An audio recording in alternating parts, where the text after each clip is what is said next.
Hello Brazil supporters, কি অবস্থা সবার? আশা করছি সবাই খুব ভালো আছেন। সো ব্রাজিল ফ্যানদের জন্য আজকে একটা হট কেক গুড নিউজ নিয়ে আসছি। সেটা হচ্ছে যে দেখুন, ইটসেলফ ব্রাজিলে কোচিং করানো বা ব্রাজিলের কোচ কে হতে চায়, এটা কিন্তু ফুটবল বিশ্বের এখন one of the hot topic. এই হট টপিকের মধ্যে আমরা অনেকগুলা নাম বারবার ঘুরে ফিরেই পাচ্ছিলাম। একটা পেপ গার্দিওলা, দেন জর্জ জেসুস, দেন কার্লো আনচেলত্তি। এখন এই লিস্টে নতুন করে একটা নাম অ্যাড হয়েছে, যিনি ফুটবলের একেবারে আধুনিক মাস্টারমাইন্ড বললে ভুল হবে না, যার ফুটবলীয় ট্যাকটিক্স, ফুটবলীয় জ্ঞান আধুনিক ফুটবলের সাথে, ইউরোপিয়ান ফুটবলের সাথে সবচেয়ে বেশি যায়। হি ইজ নান আদার দেন তিনি ইয়ার্গেন ক্লপ। ইয়ার্গেন ক্লপ কিন্তু লিভারপুলে কোচিং করিয়েছেন। লিভারপুলের হয়ে তিনি চ্যাম্পিয়ন্স লিগ জিতেছেন, লিভারপুলের হয়ে তিনি লিগ জিতেছেন। সো ইয়র্গেন ক্লপ কিন্তু এখন কোচিং করাচ্ছেন না সাম্প্রতিক সময়। দ্যাট মিনস আজকের আপডেটটা হলো ইয়র্গেন ক্লপ চান কোচিং ক্যারিয়ারে ফেরার জন্য, এবং তার সবচেয়ে সবচেয়ে সবচেয়ে বেস্ট পসিবল ডেস্টিনেশন বা তার পছন্দের ডেস্টিনেশন হচ্ছে হয় রিয়াল মাদ্রিদ, আইদার তিনি প্রেফার করবেন ব্রাজিলকে।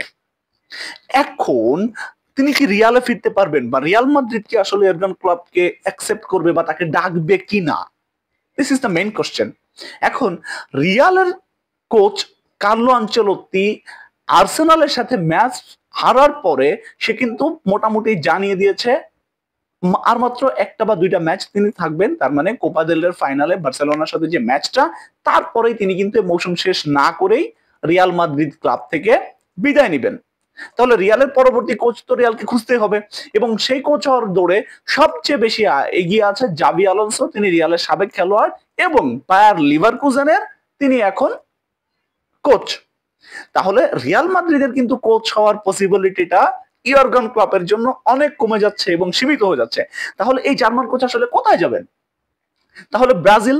এখন কথা হচ্ছে, এইটা যদি ব্রাজিল ইয়র্গেন ক্লপকে পাই, ভাই এইটা ব্রাজিলের জন্য সোনাই সুহাগা, একেবারে মেঘনা চাইতে বৃষ্টি। কিন্তু ব্রাজিলের যে বস্তা পচা ম্যানেজমেন্ট, তারা কি আসলে ইয়র্গেন ক্লপকে ক্যারি করতে পারবে, বা ইয়র্গেন ক্লপের মতো আধুনিক মাস্টার মাইন্ডকে তারা কি বিয়ার করতে পারবে কিনা? This is the main question. ওয়ারাজ কার্লো আনচেলত্তিও কিন্তু এখন ফ্রি হয়ে যাচ্ছে। কার্লো তার নেক্সট ডেস্টিনেশন কোথায় খুঁজবে? তিনি কি নতুন কোন ক্লাবের দিকে যাবে, নাকি যে ব্রাজিল তাকে বারবার পুশ করছে, ব্রাজিলের খেলোয়াড়দের সাথে, বিশেষ করে ভিনি, রদ্রিগো, এদার মিলিতাও, এদের সাথে তার যে কম্বিনেশন, সেই কম্বিনেশন আপনি খুঁজে নেবেন যে ব্রাজিলে? This is the main question. তার কাছে, আমার কাছে মনে হচ্ছে যে দেখুন, কার্লো আনচেলত্তি সামহাও যদি কার্লো আনচেলত্তি সার্ভিস যদি ব্রাজিল মিস করে, তবে ইয়র্গেন ক্লপকে যদি ব্রাজিল পায়, ভাই এইটা খুব মাখো একটা ব্যাপার হয়ে যাবে।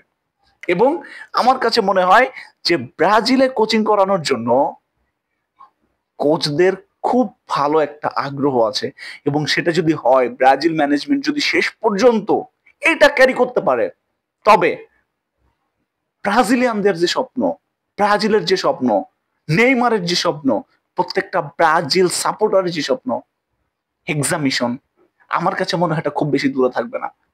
But Brazil team management have to look forward someone from European football who have this kind of capabilities and knowledge to win World Cup. এখন দেখা যাক শেষ পর্যন্ত ব্রাজিলের ম্যানেজমেন্ট কি করে। সব ডিসিশন এখন ব্রাজিল ম্যানেজমেন্টের উপরে। তারা চাইলে সারা বিশ্বের কোটি কোটি ব্রাজিল ফ্যানকে হাসাতে পারে, আবার কাঁদাতে পারে। আপনার কাছে কি মনে হয় সেটা আপনি কমেন্ট করে জানিয়ে দিন। আর আপনি যদি ব্রাজিল ফ্যান হন, ডেফিনেটলি আমার চ্যানেল সাবস্ক্রাইব করতে ভুলবেন না। Thank you so much.